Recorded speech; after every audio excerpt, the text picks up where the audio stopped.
April 29, 1945. Bavaria, Germany. Temperature, 11 degrees Celsius.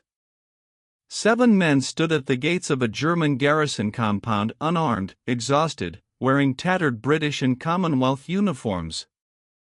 They were escaped prisoners of war who'd been walking for 3 days. Inside the compound, Hauptmann Klaus Dietrich commanded approximately 120 Wehrmacht soldiers. For 5 minutes, neither side moved. Then Dietrich walked forward, alone. Flight Lieutenant Robert McDowell, the senior escaped prisoner, later wrote, "We had no weapons, no authority, and no bloody idea what we were doing. We'd approached the garrison hoping to steal food and maybe find shelter. Instead, the German commander stood before us and asked, in perfect English, if we would accept his unit's surrender to spare them from the Russians advancing from the east.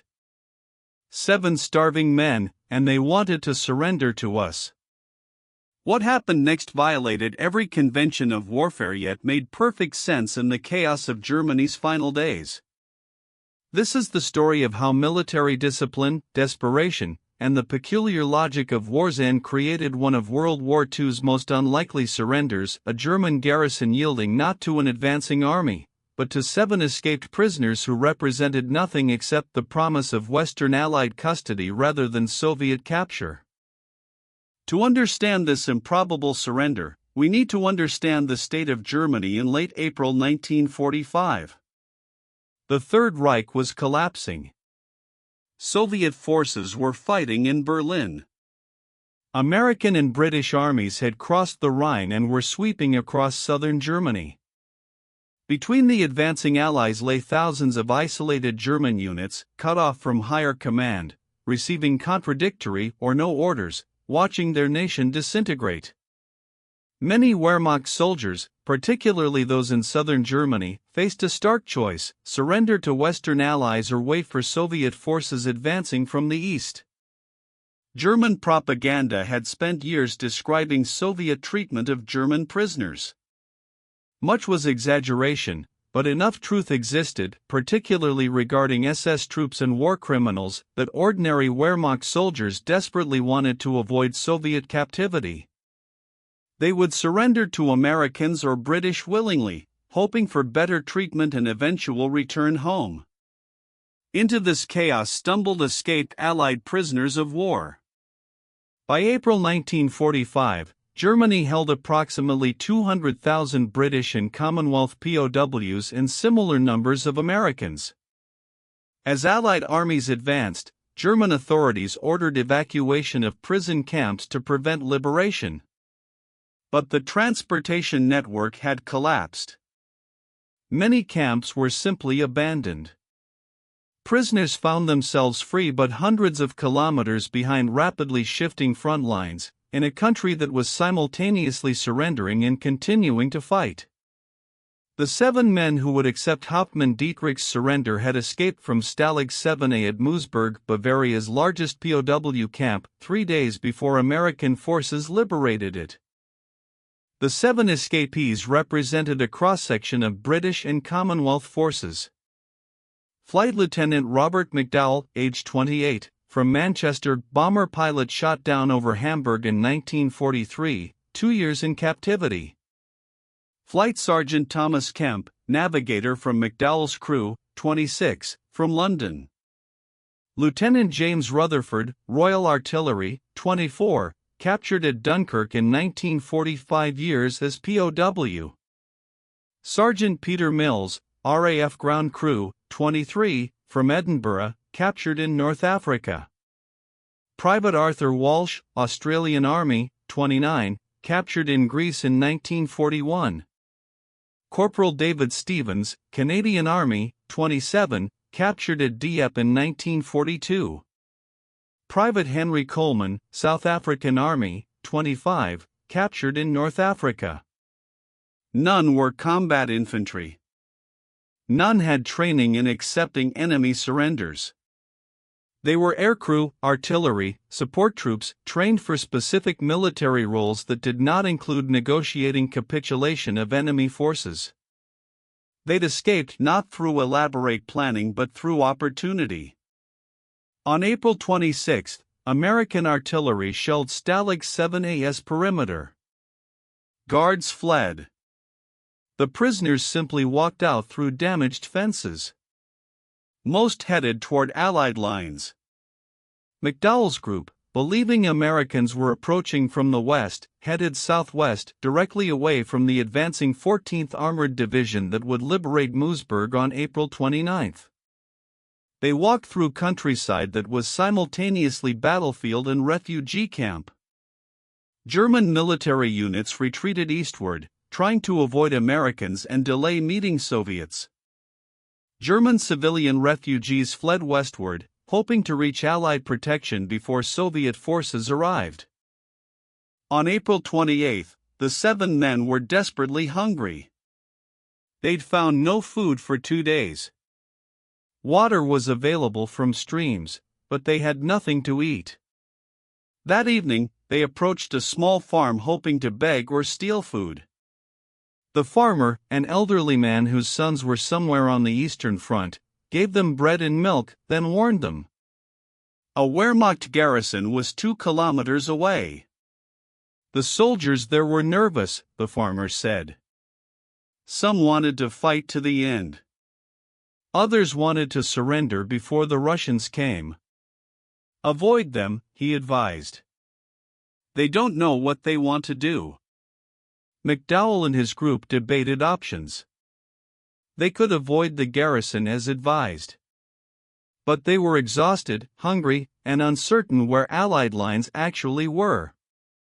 Some accounts differ on who suggested approaching the garrison openly. We're Allied soldiers, Rutherford argued. If we approach openly, in uniform, they have to treat us as prisoners of war under Geneva Convention. They can't just shoot us.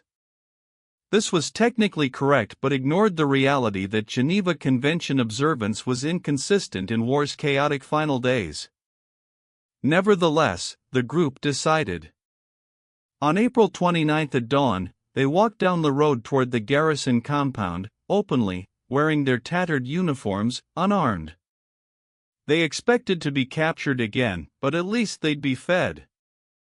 What they didn't expect was what Hauptmann Dietrich would propose. Dietrich, age 34, from Munich, was a reservist officer, a schoolteacher called up in 1939. He'd served on the Eastern Front, been wounded twice, and transferred to garrison duty in Bavaria in 1944.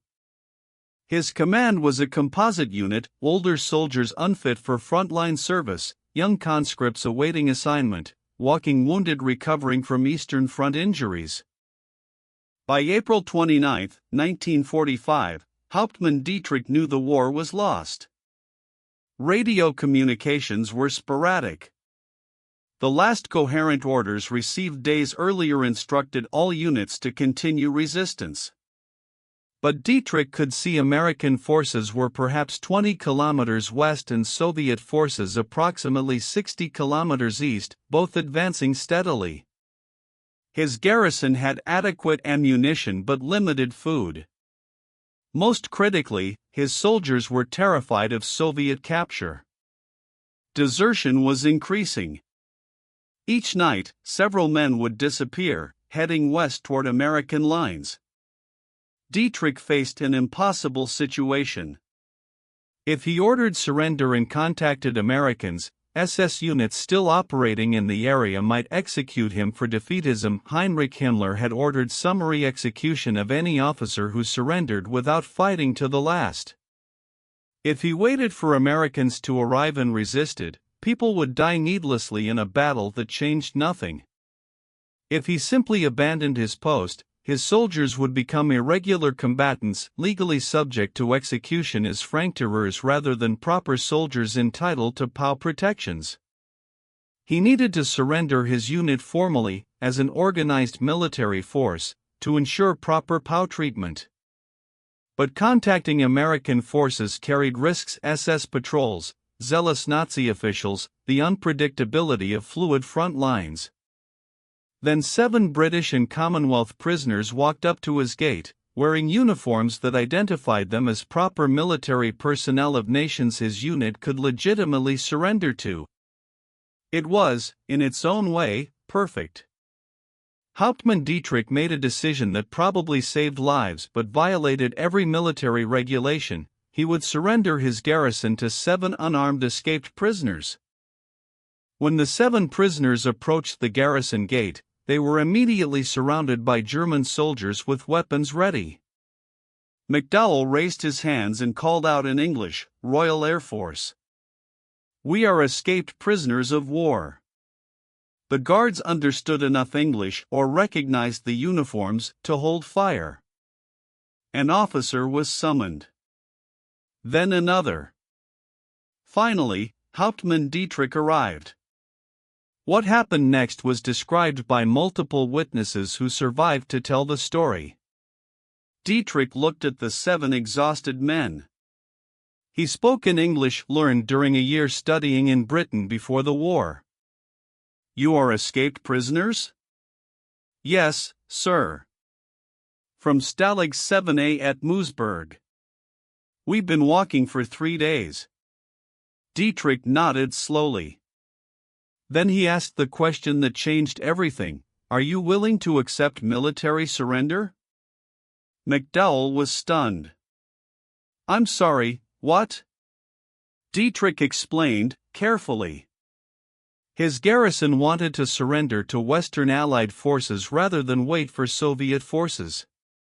But contacting American lines was dangerous and might not be accepted by his own soldiers, some of whom still feared SS retaliation.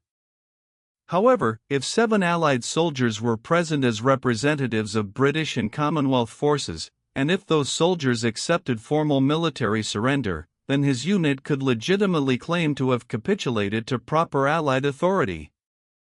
"You want to surrender to us?" Kemp asked incredulously. "We don't have weapons. We can't guard prisoners. We can barely feed ourselves." Dietrich smiled grimly. "We will guard ourselves. You merely need to accept the surrender formally, then wait with us until American forces arrive. Perhaps 2 or 3 days. We will provide food and shelter. When Americans come, you explain that we surrendered properly to Allied representatives. This ensures my men receive proper POW treatment rather than being treated as irregular forces or partisans." The 7 prisoners conferred briefly. The situation was absurd. They had no authority to accept military surrenders. They had no way to guard over 100 German soldiers. They had no communication with Allied command. But they also understood Dietrich's logic. If they refused and simply asked for food, they'd be detained as escaped POWs, effectively prisoners again. If they accepted the surrender, they'd get food, shelter, and safety until American forces arrived. Moreover, Dietrich's plan probably would save lives. His soldiers wanted to surrender. Making that surrender formal and proper ensured humane treatment under Geneva Convention. Finally, McDowell nodded. "All right. We accept your surrender. But understand, we're just escaped prisoners. We have no real authority. When the Americans arrive, we'll explain what happened. What they do then is up to them." Dietrich extended his hand. McDowell shook it. And with that handshake, approximately 120 Wehrmacht soldiers formally surrendered to 7 unarmed escaped Allied prisoners. What followed was military surrealism. Dietrich assembled his entire garrison in the compound parade ground. He formally announced that the unit was surrendering to Allied forces represented by 7 British and Commonwealth soldiers. He ordered all weapons collected and secured in the armory, but left guards posted with weapons for security purposes. He assigned soldiers to prepare quarters for the Allied representatives and organize meals. The 7 prisoners found themselves in the bizarre position of being simultaneously prisoners, liberators, and guests. German soldiers treated them respectfully but not as guards or captors, more like distinguished visitors whose presence legitimized the surrender. Meals were shared. The Germans provided real food, better rations than the prisoners had seen in years. For 3 days, the garrison existed in a strange limbo. Officially surrendered, but functionally still organized. German soldiers maintained guard duties, cooked meals, and followed their routines, but with weapons collected except for external perimeter guards. The 7 Allied soldiers were given a barracks room, provided meals, and treated with formal courtesy. McDowell later described it as the most bizarre 3 days of my life. We played cards with German soldiers who served us dinner. We shared cigarettes with men who'd been our enemies hours before. Everyone was simply waiting for the Americans to arrive and resolve this impossible situation. Tension remained. Not all German soldiers accepted the surrender willingly. A small group, younger soldiers who still believed Nazi propaganda, resented Dietrich's decision. On the second evening, April 30th, 3 soldiers attempted to leave the garrison with weapons, apparently intending to join SS units still fighting nearby. Dietrich confronted them at the gate. In front of McDowell and several others, he gave them a choice: accept the surrender and remain with the unit under proper military discipline, or leave without weapons and face consequences as deserters. After tense moments, the 3 soldiers backed down and returned to barracks. That same evening brought news via a civilian who'd fled from Munich: Hitler was reported dead. Soviet forces controlled Berlin. The Reich was collapsing entirely. For many German soldiers, this news ended any remaining doubt about surrender's wisdom. The war was over in all but formality. On May 1, American scouts from the 14th Armored Division approached the garrison area. Hauptmann Dietrich, accompanied by Flight Lieutenant McDowell, walked down the road under white flag to meet them. The American lieutenant commanding the scout patrol was thoroughly confused by what he encountered. The American lieutenant listened to McDowell's explanation with growing disbelief. "Let me understand this. You're escaped POWs. And this German captain surrendered his entire garrison to you 3 days ago. And they've been, what? Just waiting here? While you stayed with them?" McDowell nodded. "That's correct, Lieutenant." Hauptmann Dietrich wanted to ensure proper surrender to Allied forces. "We represented Allied authority. They've maintained order, secured weapons, and waited for your arrival." The American looked at Dietrich, who stood at attention, formal and correct. "And you actually command these men? They're still following your orders?" "Yes, sir," Dietrich replied in English. "My unit has surrendered but maintains military discipline awaiting formal Allied custody." The American radioed his commanding officer. Within hours, a company of American infantry arrived with proper POW processing capability. What they found confused everyone: an organized German garrison, weapons secured, commander present and cooperative, and 7 British and Commonwealth soldiers who'd somehow accepted a military surrender despite having no authority, weapons, or means to enforce it. The American captain in charge took statements from everyone. He examined the armory: over 100 rifles, machine guns, ammunition, all secured properly. He interviewed German soldiers, who confirmed they'd surrendered willingly to avoid Soviet capture and ensure proper POW treatment. Finally, he made his decision. "This is the damnedest thing I've seen in this war," he told McDowell. "But it worked. Your presence allowed them to surrender properly. They maintained order. Nobody got hurt. Far as I'm concerned, you did good even if you had no authority to do it.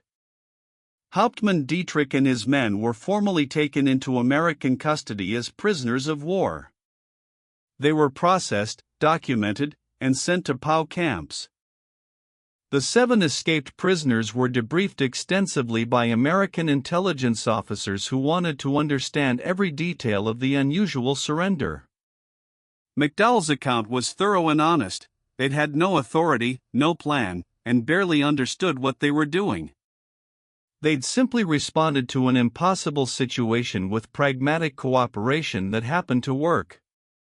The intelligence officers were particularly interested in Dietrich's motivations and the garrison's composition. McDowell explained, these were not SS fanatics or dedicated Nazis.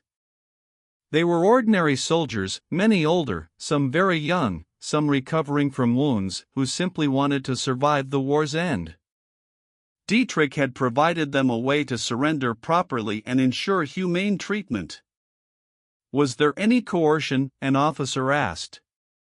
Did Dietrich force his men to surrender? No, McDowell replied. Some didn't like it. But most were relieved. They wanted to surrender to Americans rather than Soviets. Dietrich gave them that option while maintaining military order and honor. Within days, the 7 men were returned to Allied control, processed through repatriation procedures, and sent home. For most, the experience became a peculiar footnote to their war, a bizarre 3 days when they'd been simultaneously prisoners, liberators, and diplomats. The psychological impact varied. Some found the experience troubling, sharing meals with men who'd been enemies, seeing German soldiers as human beings rather than faceless opponents. Others saw it as vindication of military professionalism, soldiers on both sides behaving with discipline and humanity even in war's chaos.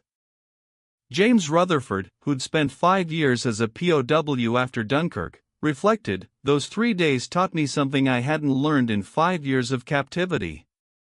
The Germans who guarded us were just soldiers doing a job they didn't choose. The ones who surrendered to us were men who wanted to go home, just like we did. The story of the garrison that surrendered to 7 escaped prisoners remained largely unknown for decades. Military records documented it. American reports noted the unusual circumstances of the surrender. German POW records showed Dietrich's unit surrendered on May 1, 1945. But the story seemed too improbable for most histories. It was filed away as a curiosity, a footnote to the war's chaotic final days.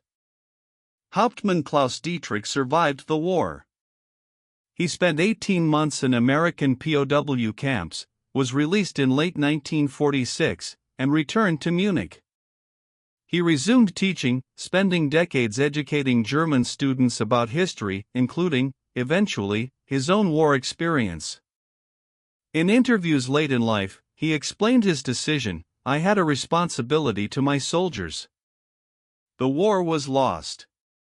We could die fighting a meaningless battle, or we could surrender properly and survive. When those 7 Allied soldiers appeared, they provided a solution. They represented the Allies. Their presence made our surrender legitimate. It saved lives. He maintained correspondence with Robert McDowell for over 40 years. Their letters discussed not just the war, but philosophy, education, and reconciliation. McDowell visited Dietrich in Munich in the 1970s, the first time they'd met since May 1945. The meeting was emotional but positive. 2 men who'd been enemies had become friends through the strange circumstances that brought them together. The garrison soldiers scattered to normal post-war lives. Some struggled with the defeat and Germany's devastation. Others embraced the chance to rebuild. None faced war crimes charges. They'd been ordinary soldiers in a garrison unit, not participants in atrocities. Their proper surrender to Allied forces, facilitated by the 7 prisoners, had ensured they received treatment as legitimate POWs rather than irregular combatants. Today, the Garrison compound where this unusual surrender occurred is gone, developed into civilian housing in the post-war rebuilding of Bavaria. No memorial marks the location. No plaque commemorates the event.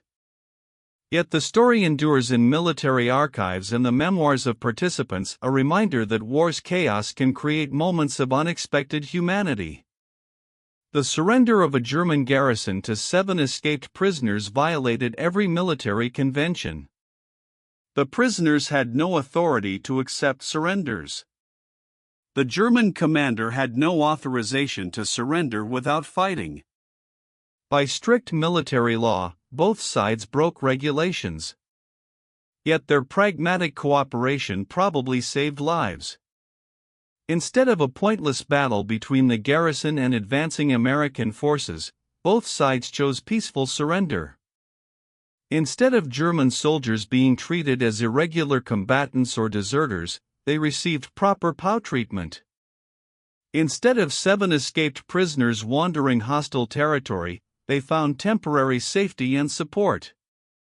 Military historians study the incident as an example of how practical problem solving can supersede rigid protocol in extraordinary circumstances. It demonstrates that military discipline and human flexibility need not be contradictory. Sometimes maintaining order requires abandoning normal procedures. For the individuals involved, the experience provided lasting lessons. Robert McDowell returned to civilian life as an aircraft engineer. He spoke and wrote about his POW experiences, always including those 3 bizarre days in Bavaria when he and 6 companions accepted a military surrender they had no authority to accept. The other 6 prisoners similarly carried the story through their lives. Though most spoke of it rarely, it seemed too improbable, too peculiar to be easily believed. When McDowell passed away in 1998, his obituary mentioned his wartime service as an RAF pilot, his time as a POW, and his role in one of the war's most unusual surrenders. Klaus Dietrich passed in 2003. His students remembered him as a thoughtful teacher who taught history not as dates and battles but as human stories about people facing impossible choices. The story deserves remembering not because it was typical, it was profoundly atypical, but because it reveals something true about human nature in war's chaos. When formal structures collapse, people improvise. When circumstances demand flexibility, individuals find solutions. When war's end approaches, soldiers on all sides sometimes choose survival and humanity over destruction and ideology. 7 escaped prisoners and a German garrison commander found such a solution on a spring day in Bavaria as the Third Reich collapsed around them. Their story is one small thread in the vast tapestry of World War II, but it's a thread worth preserving.